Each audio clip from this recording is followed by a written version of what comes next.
बिस्मिल्लाहिर्रहमानिर्रहीम। अस्सलाम वालेकुम नाज़रीन, प्रोग्राम में आपको खुशामदीद कहते हैं। मैं आपकी होस्ट हूँ सुमैरा मिर्ज़ा। आज करंट अफेयर स्पेशल में हम बात करेंगे एनर्जी सेक्टर की, उसमें जो इस वक्त क्राइसिस हमें दरपेश हैं उनकी। इसके अलावा कौमी मईशत की जो बहाली है उसमें एनर्जी सेक्टर में जो इस्लाहात हैं वो कितनी अहम है। इसके बाद हम बात करेंगे कि मुफाहमत की यादाश्तों के बाद अब हुकूमत जो है वो IPP से मुआहदों के भी उसके लिए भी कोशिश कर रही है कि जो रूल्स हैं उनको रिवाइज़ किया जाए, इसके कॉन्सिक्वेंसेस क्या होंगे, रूल्स को किस तरह से रिवाइज़ किया जा सकता है, क्या वाकई प्राइसेस कम हो सकती हैं बिजली की। इस पर बात करेंगे तफसील से। बिजली की जो सस्ती पैदावार है उसके बाद फिर उसकी जो डिस्ट्रीब्यूशन है उसके मामलात जो है वो इस्लाहाती अमल में शामिल हैं, और हुकूमत की जो तरजीहात हैं ख़ासतौर पर सस्ती बिजली को फराहम करना और फिर उसमें जो हाइडल मनसूबे हैं उनको तकमील करने में उनकी तरजीहात की फिर हम बात करेंगे। आज के प्रोग्राम में नाज़रीन हम ये भी बात करेंगे कि इससे पहले हमने देखा कि जो नॉन रिन्यूएबल एनर्जी सोर्सेज हैं उसी के ऊपर ही कंसंट्रेट किया गया। रिन्यूएबल जो रिसोर्सेज हैं हमारे एनर्जी के, उसके ऊपर अगर कंसंट्रेट किया जाएगा तो वो किस तरह से मुमकिन है और उसके फिर रिजल्ट्स हमारे सामने जो है वो क्या आ सकते हैं। आज जो मेरे साथ पैनल है उसका मैं सबसे पहले तारुफ करवाती चलूँ। सबसे पहले ताहिर बिशारा चीमा साहब है हमारे साथ, साबिक MD पेप्को है सर, आपको प्रोग्राम में वेलकम करती हूँ। उसके बाद खालिद फारूकी साहब सीनियर जर्नलिस्ट हैं, एनालिस्ट हैं सर, आपको भी प्रोग्राम में वेलकम करती हूँ। ताहिर मंजूर साहब है, वाइस प्रेसिडेंट है आप Lahore chamber of commerce and industry के, सर आपको भी प्रोग्राम में वेलकम करती हूँ। इस्लामाबाद से हमें ज्वाइन कर रहे हैं यावर अब्बास बुखारी साहब, आप चेयरमैन हैं पब्लिक अकाउंट्स कमेटी पंजाब से, सर आपको प्रोग्राम में वेलकम करती हूँ। सबसे पहले ताहिर बिशारा चीमा साहब आपकी जानिब आना चाहूँगी। जैसे कि मैंने अपने इंट्रो में भी कहा कि जो हमारी इकॉनमी है जाहिर है उसको बहाल करने में, जैसा कि हमारे आजकल हम देख रहे हैं कि वज़ीर आज़म साहब का जो सबसे पहला जो एम्फसिस है वो यही है कि मईशत को अप किया जाए, मईशत को बूस्ट किया जाए, और उसको करने में जो जो कुछ वो करना चाह रहे हैं उसमें जाहिर है कि एनर्जी सेक्टर के जो क्राइसिस है उनको भी दूर करना बड़ी अहम बात है। कितनी अहम है सर एनर्जी सेक्टर में जो इस्लाहात हैं इकोनॉमी को बूस्ट करने के? जिस वक्त आप इकोनॉमी के जो लीडर्स हैं जिसमें इंडस्ट्री आती है, इसके बाद कॉमर्स है, जब उनसे बात करते हैं तो वो एक ही बात करते हैं कि अगर किसी तरीके से एनर्जी जो है उसकी कीमत जो है और कुछ नहीं तो कंपैरेटिव इकोनॉमीज़ के बराबर हो जाए। कंपैरेटिव इकोनॉमीज़ का मतलब है जो बांग्लादेश में है, जो हिंदुस्तान में है, श्रीलंका में है, और थोड़ा सा दूर जाते हुए थाईलैंड में है, और चीन को भी सामने रखा जाता है। अगर उसके सिर्फ बराबर हो जाए तो हम उनके साथ मुकाबला भी कर सकते हैं, बल्कि उन्हें ज़ेर भी कर सकते हैं। तो ये समझ आती है। और अगर उन्हें कहा जाए कि ये क्या, अगर बिजली की कीमत ज़्यादा है या एनर्जी एज सच की जिसमें पेट्रोलियम प्रोडक्ट्स भी, गैस भी आती है, अगर ज़्यादा है तो आप एफिशिएंसी कहीं और बढ़ाएं, तो वो कहते हैं मुमकिन नहीं है। मकसद क्या हुआ कि इसका कलीदी रोल है एनर्जी की प्राइसेस का। इसलिए अगर इकॉनमी ने आगे जाना है तो हमें एनर्जी की प्राइसेस को रैशनलाइज करना होगा, यानी कि कम करना होगा। यही वजह है कि हुकूमत ने ये पहली दफ़ा ऐसा हुआ जिसे मैं सराहता हूँ किया ये कि इंडस्ट्री जो है उसके लिए स्पेशल डिस्पेंसेशन है, यानी कि स्पेशल रेट्स हैं। इस वक्त वो सब्सिडाइज्ड हैं। सही है। यानी कि आप अंदाज़ा लगाइए कि जो एक्सपोर्ट ओरिएंटेड इंडस्ट्री है उसके 5 सेक्टर हैं जिनमें टेक्सटाइल जो है वो सरे फहरिस्त है। उनको एक स्पेशल डिस्पेंसेशन के तहत जो है $6.5 के तहत जो है LNG मिल रही है। सही। और इसी तरह 7.5 सेंट्स जो है उस पर बिजली दी जा रही है। ये वही रेट्स हैं जो कंपैरेटिव इकोनॉमीज़ के हैं। और आज ही मैं देख रहा था कि दिसंबर के महीने में सिर्फ इसकी वजह से, ज़ाहिर है सब ने मेहनत की, हुकूमत ने भी की और जो इंडस्ट्रियलिस्ट हैं उन्होंने भी की, लेकिन उससे हुआ क्या है कि रिकॉर्ड जिसे कहते हैं एक्सपोर्ट्स में इजाफा हुआ। सही है। इसी तरह फिर बाद में क्या किया, ये तो था 5 सेक्टर्स के लिए जो एक्सपोर्ट ओरिएंटेड है। फिर हुकूमत ने क्या किया कि जो पूरी की पूरी इंडस्ट्री है जिसमें छोटी कॉटेज इंडस्ट्री भी आती है, SMEs भी आती हैं, और इसके बाद जाहिर है जो लार्ज स्केल मैन्युफैक्चरिंग है जो एक्सपोर्ट में नहीं भी हैं उनके लिए भी एक स्पेशल डिस्पेंसेशन दे दी है। लेकिन उसमें सिर्फ ये रखा है कि अगर वो पिछले साल के मुकाबले में जितनी भी गैस इस्तेमाल करेंगे वो ₹8 पे मिलेगी। सही, बिल्कुल। तो ये कहना आसान है, ये है बहुत मुश्किल। इसलिए फिर हम वापस उसी पॉइंट की तरफ आते हैं कि जो एनर्जी की कीमत है उसका एक कलीदी रोल है इकोनॉमी के रिवाइवल के लिए और उसकी सस्टेनेबिलिटी के लिए। बिल्कुल सही। सस्टेनेबिलिटी पे सर बात करेंगे यावर अब्बास साहब से। यावर साहब, जिस तरह से अभी तारिक साहब फरमा रहे थे कि इंडस्ट्री के जो स्पेशल रेट्स हैं सब्सिडाइज्ड हैं वो भी, और उसकी वजह से हमने देखा है कि दिसंबर की अगर हम बात करते हैं तो एक रिकॉर्ड इजाफा भी हम देखने में आ रहा है एक्सपोर्ट्स की। आपका क्या ख्याल है, क्या जो सब्सिडीज दी गई हैं अब इंडस्ट्रियलिस्ट को वो और इसके अलावा मजीद भी जो वजीर आजम साहब करना चाह रहे हैं इसको लेकर ज़ाहिर मईशत को अप करने के लिए, तो आपका क्या ख्याल है एनर्जी क्राइसिस के ऊपर काबू पाना जो है ये कितना ज़रूरी है, जो भी अचीवमेंट हासिल करना चाह रहे हैं वजीर आजम साहब इकोनॉमी को लेकर? बिस्मिल्लाहिर्रहमानिर्रहीम, अल्लाहुम्मा सल्ली अला मुहम्मद व आले मुहम्मद वाजिल फराजहुम। एनर्जी क्राइसिस हमारे मुल्क में सप्लाई के लिहाज से अगर हमारे पास आप देखें कि इंस्टॉल्ड कैपेसिटी 90s में ज़रूर कम थी, लेकिन उसके बाद हम लोग ठीक होते गए। हमारा जो सबसे बड़ा प्रॉब्लम है वो ट्रांसमिशन का है। फॉर एग्जांपल मैं आपको बताऊं कि हमारी जो ट्रांसमिशन लाइंस हैं दे कैन नॉट कैरी ये 22,000 मेगावाट से ज़्यादा कैरी नहीं कर सकती हैं, और हमारी जो इस टाइम पे डिमांड है वो है 25,000 मेगावाट। ये 3,000 मेगावाट का जो शॉर्टफॉल आ रहा है ये इसलिए कि हमारी ट्रांसमिशन लाइंस में इशू है। और सीपैक के अंडर इन्होंने जो 13 प्रोजेक्ट्स लगाए, देखें जो मेरे भाई ने बात की बिल्कुल वो क्रक्स है कि सस्ती बिजली दोगे, ये एक इनपुट है और बहुत वाइटल इनपुट है, और इस इनपुट से आपका जो कॉस्ट ऑफ प्रोडक्शन होता है वो नीचे आता है और तब आप दुनिया में कॉम्पिटिटिव होते हैं। हमारा जो सबसे बड़ा प्रॉब्लम रहा है कि हम लोगों ने रीन्यूएबल्स की तरफ तो गए ही नहीं, हम लोग तो फॉसिल फ्यूल्स की तरफ गए। और अभी जो आपका एनर्जी मिक्स है आप उसको देखें, ये तकरीबन 54 to 55% है कि जो आपका फॉसिल फ्यूल के ऊपर है, जो बहुत महंगा होता है। ये लग तो जलते ही जाते हैं, लेकिन इनका सबसे बड़ा प्रॉब्लम ये होता है कि ये इनका कॉस्ट ऑफ प्रोडक्शन ज़्यादा होता है, तो आपकी बिजली कभी सस्ती नहीं हो सकती।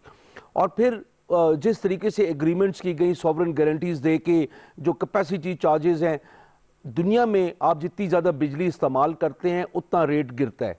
हमारे पास जितनी ज़्यादा आप बिजली इस्तेमाल करते हैं उसका रेट बढ़ता है, ये उल्टा है बिल्कुल। और फिर अभी जो मेरे भाई ने बात की, ये प्राइम मिनिस्टर साहब ने जो इकदाम उठाया और बिजली के रेट्स इंडस्ट्री के लिए गिराए, उसके साथ हम कॉम्पिटिटिव हो गए।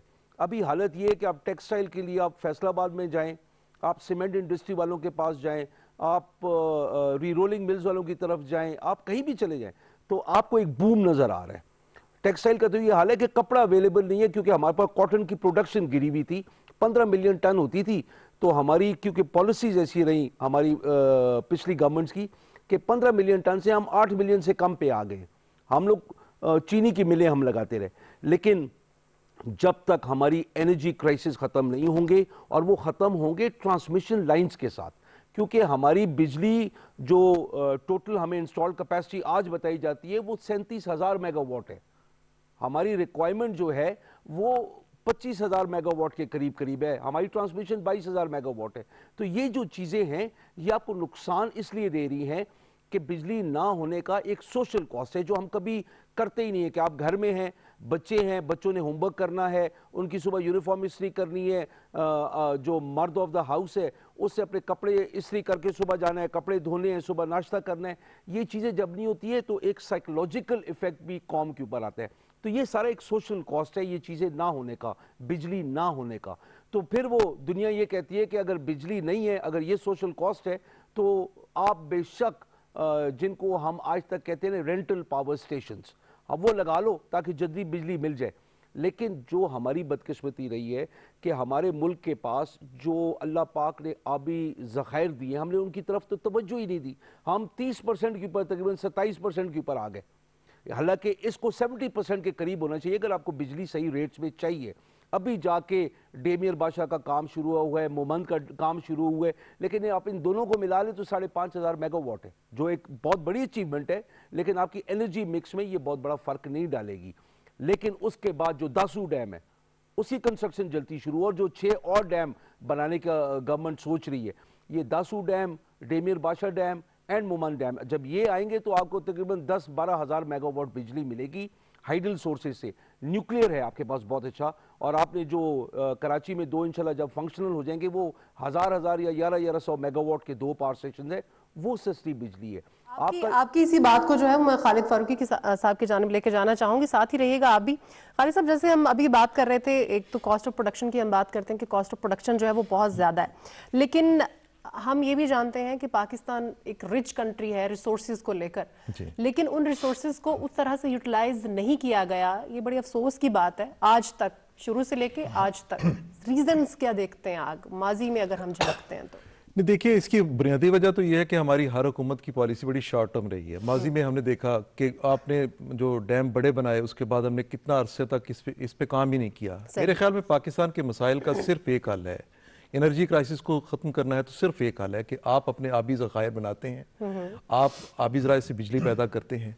अगर आप ये नहीं पैदा करते, बाकी आप रिसोर्सेज जिनकी बात करते हैं, मैं नहीं समझता कि वो उसमें कोई ऐसा इस तरह रिच है कि हमारे गैस और कोई पेट्रोलियम की ऐसी मसनूआत हम खुद से हमारे पास है, वो भी हमें इंपोर्ट करना पड़ती हैं। जिस रेट पे हम इंपोर्ट करते हैं उतना ही हमारे ज़ाहिर के अखराजात बढ़ जाते हैं, फिर मार्केट में उसका मुकाबला नहीं हो पाता। तो जितनी महंगी हम उसमें बिजली की कास्ट में जितना महंगा जाएंगे उतनी ही महंगी हम प्रोवाइड भी करेंगे। महंगी प्रोवाइड करने की वजह से आज हमारा एक्सपोर्टर भी जो है वो प्रॉब्लम में है, आज हमारा जो भी सनतकार है वो प्रॉब्लम में है, जो घरेलू सार्फिन होते हैं वो भी इसी शिकायत का शिकार रहते हैं। तो मामला सिर्फ ये है कि क्या हमने अपने उस हाइडल पार्क की तरफ जाना है कि नहीं जाना, हमारी कैपेसिटी क्या है। अगर हम समझते हैं कि हमारी कैपेसिटी को 60,000 मेगावाट बिजली पैदा करने की है जी। और हम पैदा कितनी कर रहे हैं, चीमा साहब बेहतर बता सकते हैं या बाकी लोग, कि हम मेरे ख्याल 7-8 हज़ार मेगावाट बिजली पैदा करते हैं शायद। और ये जो दुनिया में जिन मुल्कों के पास आबी ज़खायर हैं, और जैसे पाकिस्तान के पास ये सबसे बड़ा जो कुदरत का अतिया है वो पाकिस्तान के पास है, बिल्कुल। लेकिन हमने जितना इससे कम फायदा उठाया है आज तक, जितना लैक हमने किया है, वो तो हमारी पूर गवर्नेंस का नतीजा है। हमारी हुकूमतों की पॉलिसीज ऐसी रही, हमने जो प्रोजेक्ट्स दूसरी कंपनियों के साथ शुरू कर लिए हम उन्हीं को जारी रखे हुए हैं, और हम इनिशिएटिव लेने के लिए तैयार ही नहीं है। बाकी सारी बातें अपनी जगह पे रह गई कि ट्रांसमिशन के प्रॉब्लम है, डिस्ट्रीब्यूशन के प्रॉब्लम है, वाजबात की वसूली का मसला होता है, बिजली की चोरी होती है, ये इश्यूज और जो सर्कुलर डेट हमारे सामने इस वक्त जो नजर आ रहा है, ये तो देखिए यही वजह है कि क्योंकि हमने अपने आबी ज़खायर नहीं बनाए, क्योंकि हम अपनी उस कैपेसिटी की तरफ बढ़े ही नहीं है, हमारी सीरियस कोशिश ही नहीं हुई। तो आज शायद मेरा ख्याल है शायद 2300 अरब का हमारे ऊपर गर्दिशी कर्जा जो है वो इतना बढ़ चुका है। और जब इसको देने के लिए किसी मुल्क को कहा जाए कि आप इतना कर्जा दें, और ये वो, अगर मैं सही कह रहा हूँ, ये रकम अगर इतनी ही है तो ये कम ज्यादा भी हो सकती है, थोड़ी कुछ अंदाजों के मुताबिक कम है, कुछ के मुताबिक ज्यादा है, लेकिन ये एक ऐसा लोन है जो बढ़ता ही जाएगा। आज आप पे कर लेंगे तो उसके बाद फिर आपके जिम्मे फिर दोबारा ये गर्दिशी कर्जा फिर पैदा होना है। इससे निकलने की पॉलिसी जब तक हमारी हुकूमत नहीं बनाती, ये हुकूमत हो, आने वाली हुकूमतें हों, अब माजी जो गुजर गया वो गुजर गया। वो हमारी जो अभी चीमा साहब बात कर रहे थे बड़ी अच्छी, कि कुछ बातें होप की भी होनी चाहिए, और वाकईतन होप की ये बातें हैं कि माजी की जो गलतियां हैं उनको हम उनका एहसास पूरा करें, ठीक है, उनके बारे में ये जहन में रखें कि उनसे हमने बचना कैसे है, फ्यूचर की प्लानिंग करें। और मेरे नज़दीक मैं समझता हूँ कि हम अब आमतौर पर ये कह देते हैं कि जी आप विंड से या सोलर से ये बिजली पैदा करें, लेकिन कुछ जो माहिरीन के मुताबिक है, हम ज़ाहिर माहिर नहीं है, हमने उनके मुताबिक बात करना होती है कि कुछ मेरा ख्याल है ये महंगे ज़राए हैं बिजली पैदा करने के। इसकी तरफ जाने की बजाय अपनी तमाम तर तवज्जो अगर हम हाइडल प्रोजेक्ट्स जो हैं उधर लगाएंगे तो अपनी हमारी कैपेसिटी भी है, हम उतनी पैदा भी कर सकते हैं, हम अपनी इंडस्ट्री को, हर इंडस्ट्री को, और पाकिस्तान में आप अपने एक्सपोर्टर को सस्ती बिजली दें, ठीक है, तो मेरा नहीं ख्याल कि मार्केट में वो जितना भी कोई राइजिंग कंट्री हो उसका मुकाबला नहीं कर सकता हो, वो चाइना हो या इंडिया। हमारे साथ इंडिया है, जी जी बिल्कुल, उसी तरह की उसके दरिया है, उसी तरह की उसकी वादियां हैं, उसी तरह के उसके मैदान हैं। कोई 86,000 मेगावाट बिजली वो इंडिया पैदा करता है हाइडल से, हम क्यों यहाँ पे खड़े हैं? तो इसकी रीजन जाहिर है कि हमारे, मेरे नजदीक तो अगर किसी चीज की समझ आती है, बाकी आप अपनी खामियां दूर करें, आपको सारा कुछ ठीक करना पड़ेगा, आपको अपनी पॉलिसीज को बेहतर करना पड़ेगा, आपको उसमें से सुर्ख फीता जो आपको प्रोजेक्ट्स की तकमील में रुकावट बनता है, लेकिन सबसे बड़ी बात जो है वो ये है कि आप पॉलिटिकली डिसीजन कितना बहादुरी से लेते हैं और उसको फिर पूरा कैसे करते हैं। ताहिर मंजूर साहब, ये जो पहला पॉइंट जिसके ऊपर हम डिस्कशन कर रहे हैं, इसका सबसे ज़्यादा अच्छा जवाब मेरा ख्याल है आप बता सकते हैं, क्योंकि आप, जाहिर है आपकी एफिशिएंसी इसी में है। कौमी मईशत की जो बहाली है उसमें ज़ाहिर अभी सर भी बात कर रहे थे कि एक बड़ी अच्छी हमने देखा एक रिकॉर्ड इजाफा हुआ एक्सपोर्ट्स में। इंडस्ट्रीज जो है वो बड़ा खुश है जो भी वज़ीर आज़म साहब ने स्टेप्स लिए हैं। तो आपके ख्याल में अगर एनर्जी सेक्टर के जो क्राइसिस है उसको दूर करना शुरू कर दिया जाता है तो ये कितना बेस्ट होगा इकॉनमी के लिए? बिस्मिल्लाहिर्रहमानिर्रहीम, डेफिनेटली बेस्ट होगा, क्योंकि शॉर्ट टर्म जब ये इनिशिएटिव लिए गए तो उसका इफेक्ट आप देख रहे हैं कि 1-2 महीने में ही आपको मिला। लेकिन कुछ उसका ये भी है कि कुछ हमें अल्लाह की तरफ से कोविड सूट कर गया क्योंकि दुनिया को ये जो इफेक्ट कर गया और हमें सूट कर गया। इसमें मैं थोड़ा सा इसमें क्रेडिट हमारी जो है ना बिजनेस कम्युनिटी को भी दूंगा, क्योंकि बांग्लादेश, चाइना, इंडिया जब इन्होंने एक्सपोर्ट्स किए हैं बिफोर कोविड, तो इनके जब कंसाइनमेंट्स वहाँ पहुंची हुई थी तो इनको पेमेंट्स जब नहीं आई तो ये फिर वर्ल्ड बैंक में गए सही अपनी रिकवरीज के लिए, जबकि पाकिस्तान के बिजनेस कम्युनिटी नहीं गई, इनके ऊपर छोड़ दिया। हालांकि देखें क्राइसिस का टाइम था, इमरजेंसी हुई भी थी, तो ये गवर्नमेंट के लॉज भी, वर्ल्ड लॉज भी ये कहते हैं कि वो कुछ भी कर सकते हैं, आपकी पेमेंट भी रोक सकते हैं, आपको अपनी मनमानी से पेमेंट कर सकते हैं। तो इन्होंने थोड़ा सब्र किया तो ये इसका बेनिफिट इनको मिला और दुनिया ने इनकी तरफ रुजू किया, क्योंकि चाइना बंद था, बांग्लादेश बंद था, इंडिया बंद था, तो ऑर्डर्स पाकिस्तान की तरफ आए और फिर गवर्नमेंट ने भी इनिशिएटिव दिया। तो ये डेफिनेटली, लेकिन इसके ऊपर ये शॉर्ट टर्म है, इसको लॉन्ग टर्म पे जाना चाहिए। ये 30 इयर्स के लिए हमें पॉलिसी बनानी पड़ेगी, energy policy and economic policy. जब तक हमारी गवर्नमेंट, अपोजिशन पार्टीज और बिजनेस कम्युनिटी जो स्टेक होल्डर्स हैं ये मिलके बैठेंगे नहीं, बैठ के इसके ऊपर लॉन्ग टर्म पॉलिसी नहीं, दुनिया में ऐसे ही, दुनिया में हर जगह ऐसा है, गवर्नमेंटें चेंज होती हैं, टॉपल होती हैं, सब जगह है, कहीं 2 साल कोई 5 साल करती हैं, लेकिन पॉलिसीज कोई नहीं छेड़ता। हम आते ही पिछली गवर्नमेंट की पॉलिसीज को पढ़ जाते हैं, हम कहते हैं जी वो सारे गलत थे, हम सही हैं, हम ये करेंगे। ऐसा नहीं होना चाहिए। हमने हमारी इकॉनमी का बेड़ा गर्क इसी वजह से होता है कि हम पॉलिसीज के ऊपर इम्फेसाइज नहीं करते। लॉन्ग टर्म पॉलिसीज बनाएं और 7 सेंट से कम हमें एनर्जी प्रोवाइड करनी है, बिल्कुल सही, इंडस्ट्री को। देन हम जो है ना इंटरनेशनल मार्केट, जैसा चीमा साहब फरमा रहे थे, इंटरनेशनल मार्केट में compete कर सकते हैं, अदरवाइज नहीं। और कंटिन्यूसली हमें एनर्जी प्रोवाइड करनी है, टारगेट सेट कर लिया जाए, उसमें गैप्स नहीं आने चाहिए, जैसा लोड शेडिंग नहीं होनी चाहिए। अब आजकल अनडिक्लेयर्ड लोड शेडिंग हो रही है, बिल्कुल, तो ये प्रॉब्लम्स हैं, इनको हमें कैटर करना है, तो तब जाके हम सर्वाइव कर सकें, अदरवाइज नहीं कर सकते। बिल्कुल सही। अच्छा तारिब शाहिर साहब, जैसे कि अगर ये कहा जाए कि एनर्जी सेक्टर के हवाले से हम अगर ये कहें कि एडहॉक सिस्टम पे सारा सिस्टम ये चल रहा है तो ये गलत नहीं होगा। जाहिर आप पहले वापडा के हाथ में था सारा कुछ, उसके बाद फिर पेप्को बना and you were the first MD, am I right? Sir आपके ख्याल में सबसे पहले तो है बिजली को प्रोड्यूस करना, उसके बाद फिर उसको है डिस्ट्रीब्यूट करना। बिजली प्रोड्यूस करना तो अपनी जगह के एक बहुत बड़ा चैलेंज है, डिस्ट्रीब्यूशन जो है ये कितना बड़ा चैलेंज है? मैं इससे पहले थोड़ी सी आपसे और भी बात करूंगा जी।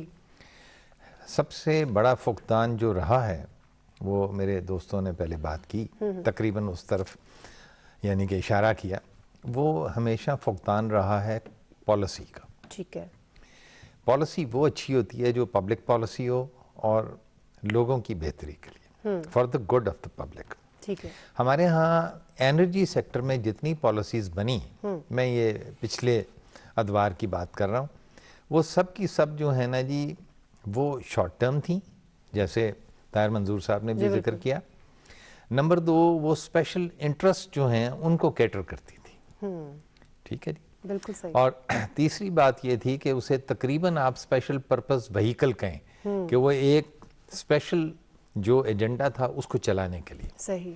कभी भी आज तक ये नहीं हुआ कि हमें एक पॉलिसी मिले जो लोगों के हक में, यानी कि नेशनल पॉलिसी हो, पब्लिक के हक में हो, और जैसे ताहिर मंजूर साहब ने पहले कहा कि 30 साल यानी कि वो लॉन्ग टर्म हो, बिल्कुल, और उसकी स्ट्रैटेजीज चेंज होती रहें और बीच में डबटेल होती रहें। तो एक तो हमारे यहाँ जो है पॉलिसीज की कमी रही, और उसमें सबसे डेवस्टेटिंग जो तबाहकुन थी वो आईपीपीएस की पॉलिसी रही। बिल्कुल सही। आईपीपीएस की पॉलिसी जब 94 में आई, पहली पॉलिसी 94 में आई, दूसरी आईपीपीएस की 2002 में आई, फिर एक 2007 में आई, फिर 2015 में आई, फिर इसके बाद 2019 में आई, और अब एक पॉलिसी नई जो है वो 2020 में बन रही है। अभी वो काउंसिल ऑफ कॉमन इंटरेस्ट में जानी है और उसने उसका इजरा अभी होना है।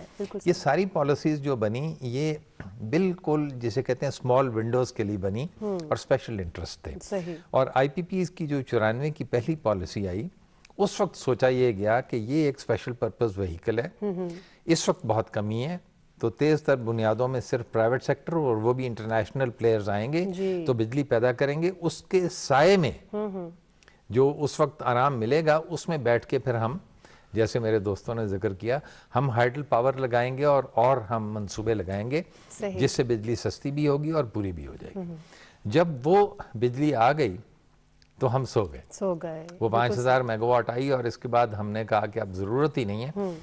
तो उसने, और जो बाद में आईपीपीज आए वो इतने महंगे थे, वन साइडेड जिसे कहते हैं, उनके पावर परचेज एग्रीमेंट्स थे, नतीजतन ये है कि वो मुल्क को खोखला कर गए। सही।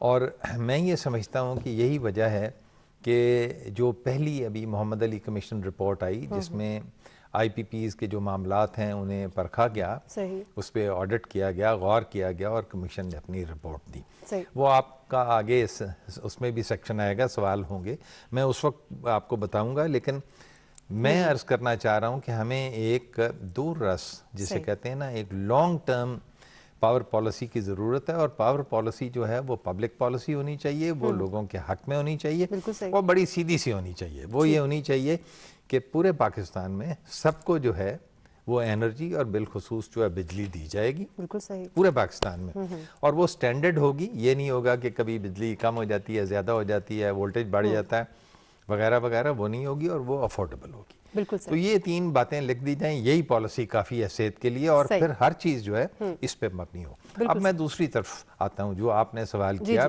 कि पैदावारी सलाहियत तो अपनी जगह पे, तरसीली और तकसीमी उसके बारे में क्या है, तो वो जैसे बुखारी साहब ने भी जिक्र किया, हाँ उसमें मसाइल हैं। पैदावारी सलाहियत तो अब हो चुकी है, ठीक है। अब इस वक्त जो है 32-33 हज़ार मेगावाट के प्लांट्स लगे हैं और वो 27-1 हज़ार दे सकते हैं और 27 हज़ार से कहीं थोड़ी सी ऊपर ही है हमारी जो डिमांड है। जी बिल्कुल। लेकिन ये है कि जो तरसीली कैपेबिलिटी है वो 22 भी जिसे कहते हैं रोक हो के है, उसमें कमी है। और इसी तरह डिस्ट्रीब्यूशन में जब आए तो डिस्ट्रीब्यूशन में कैपेसिटी बहुत हद तक है, ठीक है, लेकिन ये है कि वो कमजोर है, ठीक है, रैम शैकल है उसकी, यानी कि जो ताकत नहीं है उसमें। इसकी रीजंस पे हम डिटेल में बात करेंगे। अगर इसी टॉपिक पर लेके जाना चाहूँ यावर साहब के पास, यावर साहब जिस तरह हुकूमत की तरजीहात में ये शामिल है चीज़ के जो एनर्जी क्राइसिस है उसके ऊपर काबू पाना है, तो बिजली की जो सस्ती पैदावार है और उसके अलावा फिर जो उसकी तकसीमकार कंपनियां हैं उनके जो मामलात हैं वो इस्लाहाती अमल में अब शामिल हो गए, तो ये कितना बेहतर होगा अब हमारे इस सिस्टम के लिए? ये देखिए, पैनल जितना बैठा हुआ है वो इस बात पे एग्री करता है कि अगर जितना आप इनके साथ नेगोशिएट कर लें, आप अपनी पॉलिसी को लॉन्ग टर्म करें, और मैं बिल्कुल एग्री करता हूँ 30 साल से कम से कम तो ये पॉलिसी होनी नहीं चाहिए और फिर इसको किसी सूरत में चेंज करने की इजाज़त नहीं देनी चाहिए। अभी जो गवर्नमेंट ने किया, अभी हमने पंजाब के अंदर 2 प्रोजेक्ट्स हमने साइन किए 100 मेगावाट के सोलर पावर स्टेशंस, और वो 4.5 सेंट पे किए। और जो मेरे भाई कह रहे थे कि 7 सेंट से कम होगा तो काम ठीक होगा, तो वो तो ये 4.5 सेंट्स पे, फिर ऑब्वियसली आपके ट्रांसमिशन लॉसेज वगैरह ये करके हम लोग तकरीबन 6 सेंट को हिट करेंगे, फिर भी हम 7 सेंट से इंशाल्लाह नीचे ही रहेंगे। देखिए, जो सबसे बड़ा प्रॉब्लम हमारे पास ये है कि हम लोग ये कहते हैं कि ट्रांसमिशन लाइंस हर जगह जानी चाहिए, ज़रूरी नहीं है। बिजली का भी निज़ाम ऐसा हो गया है कि एक इलाके में आप 100 मेगावाट का पावर स्टेशन लगा लें और उसको उस इलाके में डिस्ट्रीब्यूट करें, लंबी चौड़ी ट्रांसमिशन लाइंस लाने की ज़रूरत नहीं है। लेकिन उसके बावजूद जो हमारा डिस्ट्रीब्यूशन के अंदर एक ट्रांसमिशन में तो बॉटलनेक है ही है, लेकिन जो हमारा डिस्ट्रीब्यूशन में बॉटलनेक है, वो जो हमें क्वालिटी की बिजली नहीं मिलती, उसकी मेन वजह ये है कि जो एक स्पेसिफिकेशन है कि इतने खंभों के बाद इतने घरों के लिए इतना ट्रांसफार्मर होना चाहिए, वो ट्रांसफार्मर्स उस तरीके से अवेलेबल नहीं है। तो वहाँ पे फिर होता ये है कि गर्मियों में जब डिमांड बढ़ती है तो बहुत सारा जगह ट्रांसफार्मर्स नॉकआउट हो रहे होते हैं, और हमारे जो महकमा है IS को कर लें, लेस को कर लें, जहाँ पे भी ये फिर भाग रहे होते हैं आगे पीछे, और 2-2 दिन के डिले के साथ, 3-3 दिन के डिले के साथ, डिपेंडिंग के कौन से इलाके में आपने करना है। तो इन चीज़ों के ऊपर, क्वालिटी के ऊपर बहुत गौर करना पड़ेगा क्योंकि एक वक्त ये था कि जैसे हमारा महकमा है सुई गैस का, SNGPL एंड SS वो सुई सदर्न गैस, ये तकरीबन पाकिस्तान के बेहतरीन महकमों में से थे। अभी उनका हाल देख लें। ये चीज़ें होती हैं कि इनके अंदर जब हम इंटरफेरेंस बंद करेंगे, हम मेरिट के ऊपर बंदा उस जॉब के ऊपर रखेंगे। ये हर हुकूमत के लिए और ये हमारे लिए भी है, ये हमें भी करना पड़ेगा। अगर हम अपनी मनमानी करेंगे तो बिजली हमारी मनमानी नहीं मानती है, गैस हमारी मनमानी नहीं मानती है, उसका एक सिस्टम है, उसके लिए क्वालिफाइड बंदे हैं जो बैठेंगे और जो लॉन्ग टर्म पॉलिसीज बनाएंगे। ऑब्वियसली ये पब्लिक इंटरेस्ट में सारी होगी और उसके अंदर बिजली वो हो, गैस वो हो कि जो काबिल बर्दाश्त हो, जो उसके लिए पे कर सके और क्वालिटी की मिले। हमारा भी ये है कि अगर आपका बिजली की वोल्टेज फ्लक्चुएट करती है, अगर आप वापडा के उसके अंदर कॉन्ट्रैक्ट के अंदर पड़े तो आप जाके उनको सू कर सकते हैं जो कुछ आपका जला है। ये हमारे पास सिस्टम है। अगर ये सू करना शुरू कर देंगे तो वो खुद ख्याल करेंगे। हमारे पास ये चीज़ें नहीं है। हमें सिस्टम्स को बेहतर करने के लिए टेक्निकली क्वालिफाइड बंदे बिठाने हैं, वो बंदे के जो गवर्नमेंट को ये भी रियायत दें कि लोगों के लिए अफोर्डेबल चीज़ें रखें पॉलिसी में। और जो हमारे भाई ने प्रेसिडेंट साहब ने जो बात की LCCI के, ये बिजनेसमैन को बिल्कुल हैट्स ऑफ टू देम जी, उनको सलूट करना चाहिए कि उनकी मेहनत और उनकी जो दूरअंदेशी थी वो उसमें बिल्कुल ज़रूर थी। लेकिन ये देखें कि प्राइम मिनिस्टर की जो हिकमत अमली थी कि इंडस्ट्री को बंद नहीं करना है, आप उसको भी देखें। और अल्लाह पाक का फिर फजल जो कोविड हमें वो जैसे आपने कहा कि सूट कर गया, यस, लेकिन इसके अंदर ये ज़रूर देखें कि अगर हुकूमत एनफोर्स करती टोटल शटडाउन की तरफ तो ये कुछ भी ना होता। फिर जो आपने बात की कि चाइना वगैरह सारे शटडाउन हो गए, आप ये देखें कि बांग्लादेश की इंडस्ट्री ज़रूर शटडाउन हुई लेकिन वो हमारे मुकाबले में कॉम्पिटिटिव इस वक्त नहीं है। हम सबसे ज़्यादा कॉम्पिटिटिव है, इसलिए भी हमारी तरफ लोग आ रहे हैं। हम ये ज़रूर देखें कि हमारे बिजनेसमैन जिस तरीके से मेहनत करके और दूरअंदेशी के साथ काम किया, वहाँ पे गवर्नमेंट की जो पॉलिसी थी कि इंडस्ट्री को बंद नहीं करना, एंड दैट वाज वो बड़ी हिकमत अमली हमें सूट की है उसने, उसकी वजह से भी हमारी एक्सपोर्ट्स बढ़ी हैं। बिजली का रेट गिराया गया, वो एक और फैक्टर है कि जिसने हमारी एक्सपोर्ट्स को बढ़ाया है। हम लोगों को बैठ के ये बिल्कुल ज़रूरी हो गया है कि एक लॉन्ग टर्म पॉलिसी करनी जरूरी है। जानना चाहूंगी, जिस तरह से हम ये सारी डिस्कशन कर रहे हैं, जिस तरह से ताइब शाह साहब ने फरमाया कि एक वक्त ऐसा आया जब IPPs की एंट्री हुई और फिर वो पेनिट्रेट कर गए, और अब ये हालात हैं कि हम उनके साथ जो है वो मुज़ाकरात करने की कोशिश कर रहे हैं कि किसी तरह से रूल्स रिवाइज हों या कुछ इसके रेट्स कम हो सकें।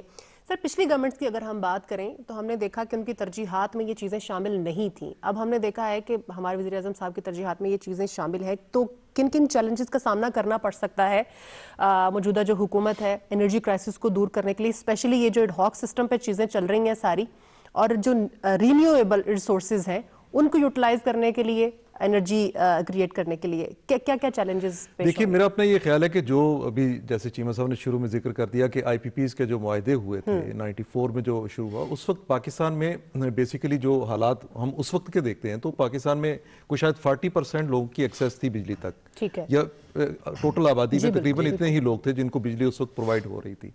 अच्छा, उस वक्त बहरहाल ये एक काम जो था, इसके पीछे नियत कुछ भी हो, उसके कोई भी मुफाद किसी का हो या किसी ने पॉलिसी गलत दे दी हो, लेकिन बहरहाल मुख्तलिफ मुल्कों ने ऐसे एक्सपीरियंस भी किए थे जिसमें पाकिस्तान भी शामिल था, एक तजर्बा किया गया। लेकिन असल जो गलती उसके बाद मिस्टेक जो हो गई वो ये कि जैसे पूरी कौम सो गई या हुकूमतें सो गई, उन्होंने उसके बाद उस पॉलिसी को देखा नहीं कि हम कितने अरसे तक ये बर्डन बर्दाश्त करते रहेंगे। मिस्टेक बुनियादी तौर पर ये हुई। ये मिस्टेक नहीं थी कि आप IPPs को लेके, देखिए मैंने बताया कि उस वक्त हमारा सनतकार क्या कहता था, वो बिजली मांगता था, उसको उसके रेट का नहीं था मामला इतना बड़ा, वो कहता था किसी रेट पे हमें मिल जाए, किसी मुनासिब रेट पे, तो उस वक्त बिजली उनको दी गई। लेकिन उसके बाद जब नहीं उस पर काम हुआ तो फिर उसके नतायज हम आज तक हम उसको भुगत रहे हैं। और इससे निकलना, इस क्राइसिस से निकलना इस हुकूमत के जो पॉलिसी मेकर्स हैं उन्हीं का काम है, उन्होंने ही बताना है। मेरा अपना ये ख्याल है कि गवर्नमेंट को स्टैंड लेना चाहिए, ठीक है, और जिस तरह भी मुमकिन है दूसरे जराए जो है, जैसे आप देखें ना CPEC प्रोजेक्ट हमने शुरू किया। जी बिल्कुल। अब CPEC में क्या है, चाइना दुनिया में लीड करता है वर्ल्ड में सोलर में और विंड में, ठीक है। वो शायद मैं कहीं देख रहा था एक रिपोर्ट में कि वो 1,40,000 मेगावाट बिजली या 1,60,000 मेगावाट बिजली वो पैदा करते हैं सोलर से और विंड से। अगर ऐसा है तो हम उनसे कोई मदद क्यों नहीं लेते? बिल्कुल सही। अगर हम कुछ ऐसे प्रोजेक्ट्स में जहां पे जाके इन मुल्कों से हम बाकी चीजों में मदद लेते हैं, मुआवनत लेते हैं, टेक्निकल फैसिलिटी लेते हैं, तो हम उनसे इस पे भी मदद लें। हमें आहिस्ता आहिस्ता, जाहिर ये काम ऐसा तो नहीं हो सकता कि आप ये सारे प्रोजेक्ट्स जो हैं उनको एकदम से बंद कर देंगे। बिल्कुल सही, बिल्कुल सही। वो क्योंकि आप को हर जगह पे कानूनी तौर पे भी वो भी अपने आप को डिफेंड कर सकते हैं। तो आप उस क्राइसिस से निकले। एक तो ये आपका जो गर्दिशी कर्जा है वो आहिस्ता आहिस्ता फिर कम होगा। अब जो गवर्नमेंट जो उनके साथ मुज़ाकरात कर रही है, मेरा नहीं ख्याल कि अभी तक शायद हमारे सामने उतनी उसकी डिटेल नहीं आई जिस पे हम बात कर सके कि गवर्नमेंट किन शराइत के तहत उनसे बात करना चाह रही है। और फिर ये भी हमें अभी तक नहीं मालूम कि गवर्नमेंट की जो शराइत उनके सामने आ रही हैं क्या वो उन कंपनीज के लिए काबिल कबूल हैं या नहीं। लेकिन बहरहाल एक नेशनल, जैसे हम एक डिफेंस पॉलिसी बनाते हैं, इसी तरह से नेशनल एनर्जी पॉलिसी वाकईतन बड़ी अच्छी बात है कि जैसे आप कौमी सलामती की एक पॉलिसी बनाते हैं, वैसे ही आपको कौमी नेशनल एनर्जी पॉलिसी जो है वो बिल्कुल बनानी पड़ेगी।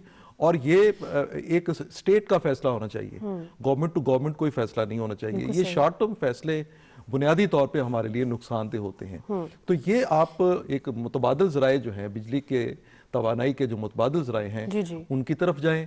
और ये जो पॉलिसीज जो गवर्नमेंट की पिछली जो सोलर ये जो थी इनसे IPP से मुआहदे थे, इसमें जो खामियां थी उनको दूर करें, उनके साथ निगोशिएट करें। और निगोशिएशन में सिर्फ ये सामने रखें कि किसी का ज़ाती मुफाद उस पर नहीं है, किसी पार्टी का मुफाद नहीं है, किसी हुकूमत का मुफाद नहीं है। तो मेरा ख्याल है कि हम इस क्राइसिस से बाहर निकलने की सलाहियत बहरहाल अभी तक रखते हैं। और हम ये अपनी एक्सपोर्ट्स को जिस तरह अल्लाह ताला ने बेहतरी की, हमें बूम मिला, हमें टेक्सटाइल सेक्टर में बड़ा अच्छा रिस्पांस मिला है, सर्जिकल में, स्पोर्ट्स में बड़ा अच्छा एक हमें रिस्पांस मिला है। तो मेरा ख्याल है कि अगर हम अपने सनतकार को सस्ती बिजली देते हैं, जिस रेट की ताहिर साहब बात कर रहे हैं, वो रेट अगर नहीं भी होता तो कम से कम इतना तो हो जिसमें हमारा सनतकार जो है इंटरनेशनल मार्केट में जाके मुकाबला कर सके। ये एक बुनियादी चीज़ है। बिल्कुल सही। ताहिर मंजूर साहब, बिल्कुल खालिद साहब ने बिल्कुल सही बात की आपको लेकर। एक इंडस्ट्रीज जो है, ज़ाहिर है एनर्जी पॉलिसी की बात कर रहे हैं आप, इसमें कुछ सजेशन देना चाहेंगे कि एक इंडस्ट्रीज जो है वो क्या सजेस्ट करता है इस एनर्जी पॉलिसी को लेकर कि क्या होना चाहिए इस पॉलिसी में जो कि एक इंडस्ट्रीज को फ़ायदा दे सके? देखिए जी, अभी तक तो गवर्नमेंट ने जो एग्रीमेंट्स हुए हैं IPPs के वो पब्लिश नहीं किए। बिल्कुल सही। और हमारे तक ये नॉलेज में नहीं आया कि किन रेट पे ऊपर प्रीवियस गवर्नमेंट्स ने किए हुए हैं। But I come to know कि मुझे जो पता चला है, जो प्रेजेंट गवर्नमेंट ने जो नेगोशिएट किया है IPPs के साथ, जो प्राइम मिनिस्टर साहब फरमा रहे थे उस दिन के मुझे नींद नहीं आती ये तो उसकी जो मुझे पता चला है, जो लोकल इन्वेस्टर्स थे पाकिस्तानी जिन्होंने IPPs लगाए, तो उनको ये कन्वर्ट करके डॉलर से पाक रुपीस में ले आए हैं और 15% के बजाय 17% ले गए हैं। सही। दूसरा, जो इंटरनेशनल थे उनका जो रेट डिसाइड था 15% का ऑन डॉलर, वो कम करके ये 13 पे ले आए हैं। उनको 2% का गैप उधर से बढ़ गया, लेकिन वो पाक रुपीस में था, वो हमें कंपनसेट करेगा। और डॉलर में 2% हम करने में कामयाब हुए। लेकिन अगर ये पब्लिश करेंगे, लेकिन जो कारोबारी लोग होते हैं ना, तो वो ये सोचते हैं, मिसाल के तौर पे मैंने एक माल मंगवाया $1200 का, बाद में उसकी प्राइस $600 हो गई, फिर $300 हो गई, तो मैं ये नहीं करूंगा कि मैं $1200 वाला लेके बैठा रहूंगा। मैं 400 वाला भी इंपोर्ट करूंगा, 300 वाली इंपोर्ट, उसको जो है ना बैलेंस करूंगा। तो इसी तरह जिस तरह फरमा रहे थे हमारे एक्सपर्ट्स कि ये जो हाइडल के छोटे छोटे यूनिट्स काफ़ी सारे लगाएं, फ्रॉम टेल टू बॉटम तक, और जगह जगह लगाएं, और इसको कंपनसेट इस तरह किया जा सकता है, इसको बैलेंस किया जा सकता है प्राइस को। जब आप 32,000 पे अभी पहुंचे हुए हैं, उसकी तरसील बेहतर तरीके से कर लेंगे और लोगों को प्रोवाइड करेंगे। जब इंडस्ट्री चलेगी, इंडस्ट्री जब चलेगी तो जब वो फॉरेन एक्सचेंज जब पाकिस्तान को आएगा तो वो आपको कैटर कर देगा, आपको इसको बैलेंस कर देगा। तो इसलिए छोटे छोटे जो प्रोजेक्ट जैसे सोलर है, जिसमें विंड पावर है, जैसा मैंने उस दिन भी आपसे अर्ज किया था कि जर्मनी ने सारा एटॉमिक का अपना खत्म कर रहे हैं अगले 2 साल में, सारा विंड पे और सारा सोलर पे जा रहे हैं। हमें भी इन पे बाहर जाना चाहिए। और छोटे छोटे यूनिट, हमारे जो छोटे छोटे दरिया हैं जो पीछे से शुरू होते हैं, वहाँ से शुरू करें, और करते करते, और हमें हमें ये दरिया सिंध को समुद्र में डालने से रोकना है। हमें जगह जगह इसके स्टोरेज बनाने हैं, जगह जगह स्टोरेज बनाने के हम इसको सेव करें और इसकी एनर्जी का कोई ना कोई सॉर्ट बना सकें। ये तरीके हैं। और दूसरा, इसको पब्लिश करें ताकि फिर हमारे साथ बैठ के डिस्कशन करें। We are the stakeholders. गवर्नमेंटें आती हैं, चली जाती हैं, लेकिन जब भी ये IMF से निगोशिएट करते हैं, किसी से निगोशिएट करते हैं, हमें नहीं साथ बैठाते। हमें साथ बैठाएं, हम आपको सही प्रपोजल देंगे, सजेशन देंगे कि आगे हमने पे बैक करना कैसे कर सकेंगे। तो मैं यही प्राइम मिनिस्टर साहब से इल्तिजा करूंगा, रिक्वेस्ट करूंगा, इसके हमारे पास सॉल्यूशंस हैं। हमें बैठाएं, बैठ के हमसे निगोशिएट करें, हम आपको बिजनेसमैन वाला तरीका बताएंगे कैसे कैसे इसको किया जा सकता है। सही फरमा रहे। अच्छा ताहिर साहब, अगर हम क्योंकि हम अपने नेचुरल रिसोर्सेज की जब हम बात करते हैं तो उन्हीं को यूटिलाइज करके हम रिन्यूएबल ज़ाहिर रिसोर्सेज जो है उनको भी बना सकते हैं। सिर्फ अगर हम हाइडल प्रोजेक्ट्स की बात करते हैं, अगर वही एफिशिएंटली जो है वो अपना काम करें, बनाए जाएं, तो हमारे मुल्क की जो ज़रूरत है एनर्जी के सेक्टर की वो पूरी हो सकती है। अगर हम सिर्फ कोल की बात करते हैं, सिंध समेत जो बाकी प्रोविंसेस है वहाँ से जो कोल है हमारे पास उसके रिजर्व्स हैं, वो 30 साल तक हमें 1 लाख मेगावाट बिजली बना सकते हैं हम उसके लिए। तो सर ये फिर ये जो हमें ये शॉर्ट टर्म जो इस वक्त हमारे पास चीज़ें सारी चल रही हैं, इसको लॉन्ग टर्म ले जाने के लिए हमें कितना वक्त दरकार है और कितनी एनर्जी चाहिए हमें इस तरफ जाने के लिए? जी शुक्रिया।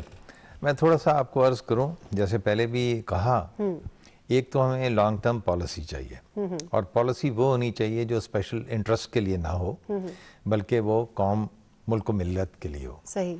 और पब्लिक पॉलिसी हो, जैसे कहते हैं for the good of the public हो, इंशाल्लाह। सॉरी सर आपकी बात काट लूं, अगर जैसे हम अभी बात यही कर रहे हैं कि जब नई गवर्नमेंट आती है तो सारी पॉलिसीज भी चेंज हो जाती हैं, तो इसको कैसे सिक्योर किया जा सकता है? जी ये कोई मुश्किल नहीं है।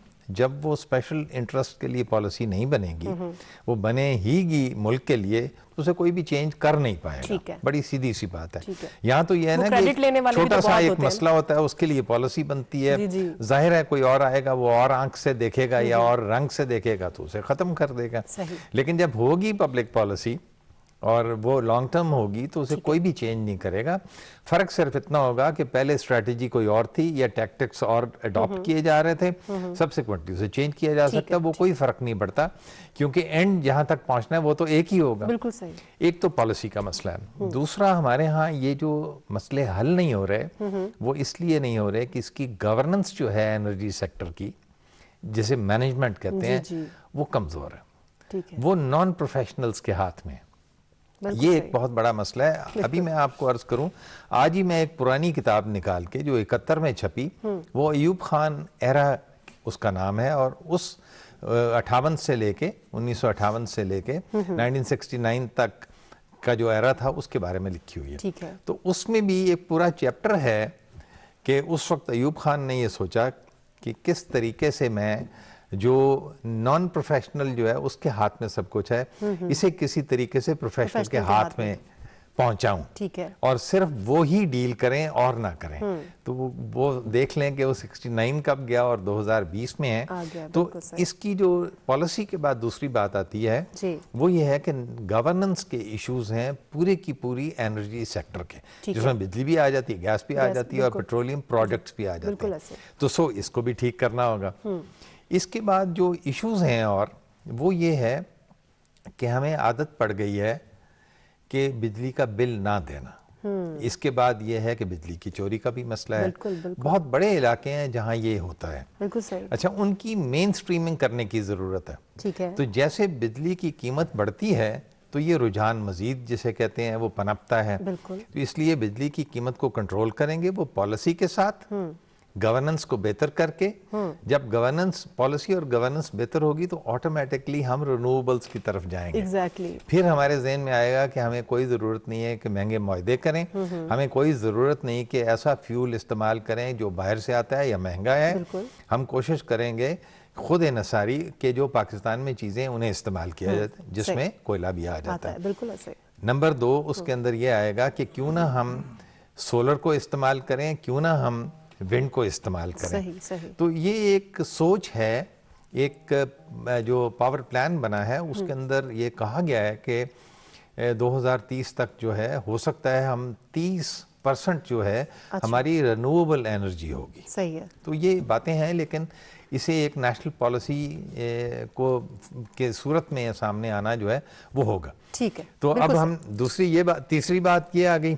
अच्छा, चौथी बात इसके बाद ये है कि जब मेन स्ट्रीमिंग करने के लिए, यानी कि जो चोरी करते हैं या बिल अदा नहीं करते, उसके लिए फेडरल गवर्नमेंट, ठीक है, प्रोविंशियल गवर्नमेंट्स और लोकल बॉडीज को इकट्ठे मिलकर चलना होगा, और जो लीडरशिप है लोकल, जैसे पॉलिटिकल है, उसे भी इसकी मदद करना होगा। लोकल बॉडीज की तो बात ही छोड़ दें आप, आपके सामने लोकल बॉडीज का मतलब जरूरी नहीं है कि जब तक काउंसलर नहीं, लेकिन इसके बाद लोकल अमायदीन होते हैं वो इसमें हेल्प कर सकते हैं। मजहबी स्कॉलर्स जो है वो हेल्प कर सकते हैं। मस्जिद का इमाम जो है वो बहुत कुछ कर सकता है। सही बात, अगर नियत हो तो। यावर अब्बास साहब, जिस तरह से ताहिर साहब ने एक रीजन बड़ी सॉलिड बताई कि right man for the right job, वो भी नहीं है यहाँ पर।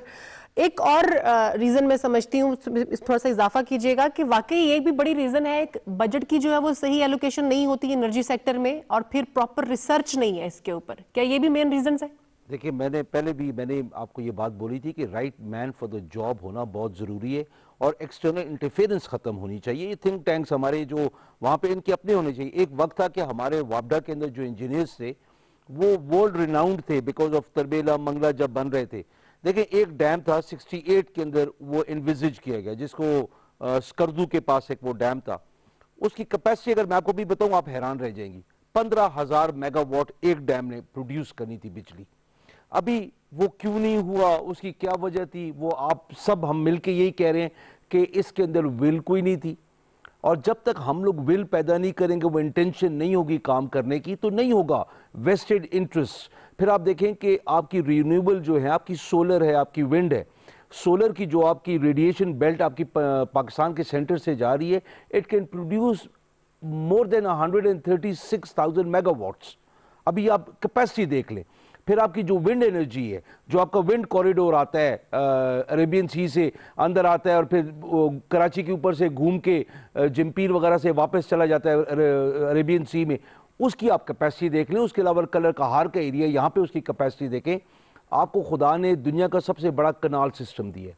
आपकी जितनी तरबेला मंगला में जितनी स्टोरेज है, वो जो कनाल्स में पानी जाता है, कभी किसी ने एस्टिमेट किया है कि वो पानी सीपेज में ज़मीन में कितना चला जाता है? चले वो तो अच्छा है क्योंकि हमारे ज़ेरे ज़मीन पानी बढ़ रहा है, लेकिन वो इवेपोरेट कितना होता है because of the temperature differential, ये किसी ने कैलकुलेट नहीं किया है। Some say up to 47% of the water, 47% पानी मैक्सिमम, ये इवेपोरेट हो जाता है। हम कनाल्स के ऊपर सोलर प्लेट्स क्यों नहीं लगा सकते? दुनिया, इंडिया कर रही है, अमेरिका कर रहा है, हम एक कनाल के ऊपर हम एक्सपेरिमेंट कर लें ना, हम देख लें। और जिस तरीके से वो बात की कि देखिए, सबसे बड़ा हमारा जो हर्डल है, वो हमें जो इजाज़त नहीं मिलती मार्केट के अंदर कंपटीशन पैदा करना इन प्रोड्यूसर्स के दरमियान। हम ये करें, अलाउ करें, जहाँ से जो सस्ती बिजली दे हम उससे बिजली लें। ये चीज़ें हमें नेशनल ग्रिड टाइप सिस्टम शायद हमें ख़त्म करना पड़े।